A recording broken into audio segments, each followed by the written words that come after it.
This is another fishing podcast. There's about 1 billion things that you can put on your boats nowadays, right? 1 billion accessories. I mean, listen, I'm just like any other fisherman. If I could afford it, I'd probably put all the bells and whistles I could on my boat, right? But this is, not only do I think this is ridiculous, I think it's also probably incredible as far as to be able to help you position yourself, boat position on fish. So what we got going on here are bass brakes. Bass brakes. So shallow water anchors, right? Shallow water anchors are already like incredible. And so many people that don't fish, I know they got to be wondering, like, what in the heck are those things that are on the back of these boats that look like, I don't know, when they're deployed, they look like a praying mantis arms or something.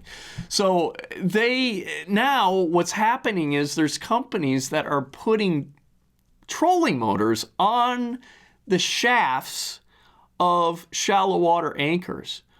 So in this picture I'm bringing up here, they've got 2 trolling motors, like the lower units of a trolling motor, on the power poles. Okay, so what these are called bass brakes, and I'm just going to give you, instead of me going and trying to explain what this new technology is, I'm going to have Jay Kumar from Bass Blaster describe this, because it's phenomenal.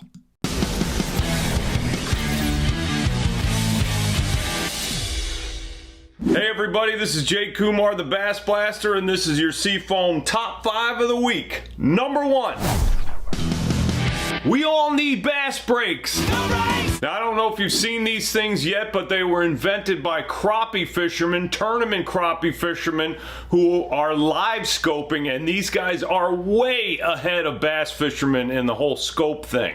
They needed a way to stop themselves from either getting too close to a single fish or a piece of structure, especially when they're moving and scoping or the wind was blowing. Spinning around your front trolling motor wouldn't do it, because you do that and you know you hit it on high and it's noisy and it blows out the fish or it blows out the structure. So the answer is something called brakes, which basically amount to trolling motor shafts and heads mounted to shallow water anchors, also known as power poles or talons. You just mash the button on the front deck and those 2 motors hit in reverse, and all of a sudden you stop or you start to pull away from that fish or structure. Now the great thing is that noise, that trolling motor noise, is now 20 feet away from that fish or structure, or further away than it would be if you were using your deck trolling motor. Now, of course, that'll work for live scoping bass as well, but hold on a sec. This is yet another live sonar or forward-facing sonar invention that isn't just for live sonar. Now think about fishing areas that you drift through a little too much, or you might blow out because you got to hit that trolling motor in reverse real quick. That are too deep for power poles. You just can't get down and power pole down and stop.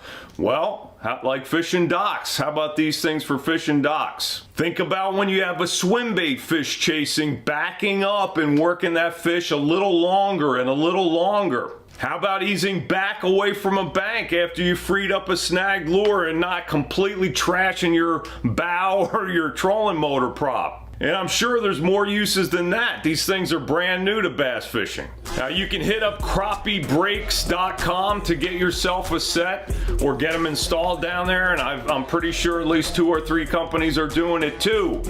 Back up. Wow. Isn't that crazy?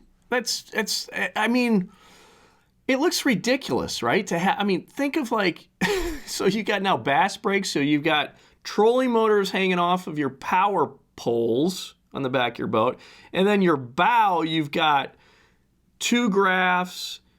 I guess some guys are thinking about putting 3 graphs. Are they doing 3 graphs now on the bows of professional, tournament anglers? Are they putting 3 graphs up there?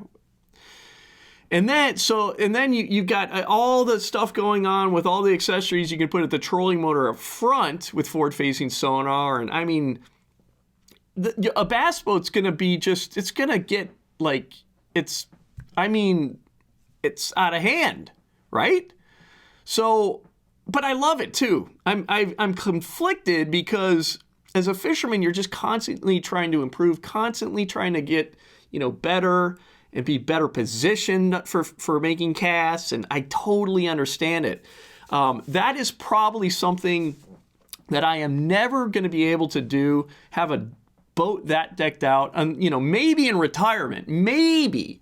But that boat, like think of having a boat rig. If you're putting those on the back of your boat, you probably can afford all the other bells and whistles. So your boat is what is that, like $150,000 bass boat in the end. Which, listen, I mean, and I've said this so many times, and this is why I believe, it might not happen in my lifetime, but why I believe professional bass fishing can be mainstream is because you could just see how much passion there is when people will spend that amount of money just to pursue a little green fish, So if people are that wound up about it, to me, that's something that there's a lot of passion there, and there's no reason why, to me, that with that passion, that this cannot be, professional bass fishing can be a mainstream sport. But Lord have mercy, I think, again, all that stuff needs to be more, with time, it's going to get more consolidated, more streamlined. Power poles will just come with trolling motors already attached to them, I guess. But it's just amazing how far everything's going now. It's really, really incredible.